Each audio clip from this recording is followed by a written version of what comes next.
नमस्कार।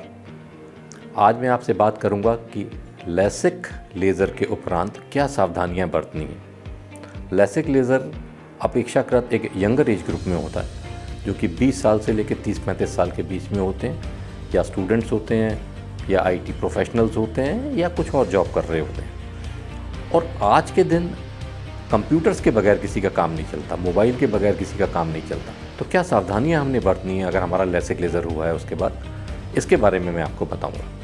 देखिए, LASIK laser के बाद जो रिज़ल्ट है तुरंत आ जाते हैं, अगले दिन से आपको दिखना शुरू हो जाता है, आप सारा कुछ देख सकते हैं, इवन 95% रिकवरी हो जाती है। लेकिन लैसिक लेज़र के बाद फाइन ट्यूनिंग होने में, कॉन्ट्रास्ट बनने में कुछ समय लगता है। ये 1 महीने से 2 महीने का समय ले सकता है। इसमें आपको ऐसा महसूस हो सकता है कि किसी दिन बहुत क्लियर दिख रहा है और उसके अगले दिन इतना क्लियर नहीं दिख रहा, तो इसमें घबराने की ज़रूरत नहीं है। ये धीरे धीरे अपने आप with passage of time settle हो जाता है। अब मेन चीज़ क्या है? मेन चीज़ ये है कि ड्राइनेस लैसिक लेज़र के बाद होती है। ड्राइनेस जो कंप्यूटर यूज़र्स होते हैं उनमें नेचुरली भी होती है। तो लैसिक लेज़र के बाद कंप्यूटर यूज़र्स को कुछ खास सावधानियां बरतनी है। जो ल्यूब्रिकेटिंग ड्रॉप आपके डॉक्टर ने प्रेस्क्राइब की है, इसको आप फ्रीक्वेंटली डालिए, अपने ऑफिस में रखिए। अपने ऑफिस में हर 2 घंटे के बाद एक बूंद डालिए वर्किंग आवर्स में। 4-5 बार ये हो जाएगा, आपको कठिनाई नहीं आएगी। मुझसे अक्सर पेशेंट से पूछते हैं कि डॉक्टर साहब, आँख में थोड़ी सी खारिश हो रही है, हम इसको मल लें कि नहीं मलें? तो ये सफ़ेद मोतिया और लैसिक लेज़र दोनों के ऊपर लागू होता है कि कृपया कम से कम 1 महीने तक अपनी आँख की विगरस रबिंग या जोर की रबिंग ना करिए, अवॉइड करिए।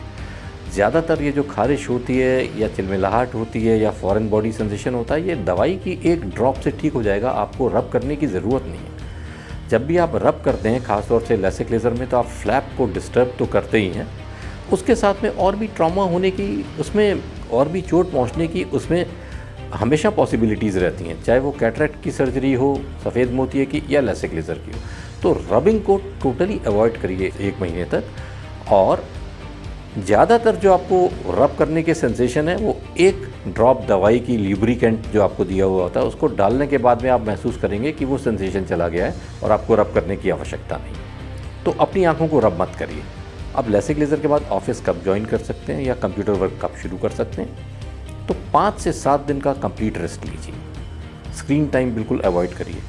उसके बाद धीरे धीरे 1 घंटा, 2 घंटा, 3 घंटा करके अगले 7 दिन में इस काम को आप बढ़ा सकते हैं। 15 दिन के बाद आप अपना काम कर सकते हैं। ड्राइनेस कितनी है, कैसी है, तो आपकी जो ड्रॉप्स हैं वो डिटरमिन करके आप ड्रॉप्स जो आपके पास हैं वो ड्रॉप्स आप उस हिसाब से डाल सकते हैं। 1 घंटे में, 2 घंटे में वर्किंग आवर्स में, उससे आपको रिलीफ मिलेगा, आपकी आँख को कोई नुकसान नहीं पहुँचेगा। पर इस ड्राइनेस का ये पीरियड 2 से 3 महीने का आपको निकालना होगा। दूसरी सावधानी है कि कोई भी ऐसा स्पोर्ट्स एक्टिविटी जैसे बैडमिंटन है, जिसमें डायरेक्ट ट्रॉमा आपकी आँख के ऊपर होने का डर है, शटलकॉक लगने का डर है, या स्प्लैशिंग ऑफ वाटर है, पानी के छींटे मारना, इनको अवॉइड करिए।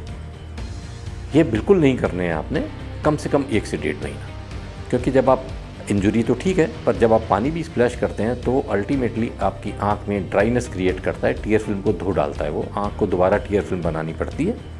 तो इसको अवॉइड करिए। ड्राइविंग का यहाँ तक संबंध है, 3 से 4 दिन के बाद जब आपको कंफर्टेबल लगे आप ड्राइव करिए। आपको शुरू में हो सकता है थोड़ा सा ग्लेयर, थोड़े हैलोज, लाइट का फैलना, ये चीज़ें आपके दिमाग में आएँ, आपको ऐसा महसूस हो, पर धीरे धीरे ये सारी चीज़ें आपकी सेटल हो जाएंगी। तो अपने सर्जन पे विश्वास करके चलिए और उसने जो भी आपको इंस्ट्रक्शंस दिए उसको फॉलो करें।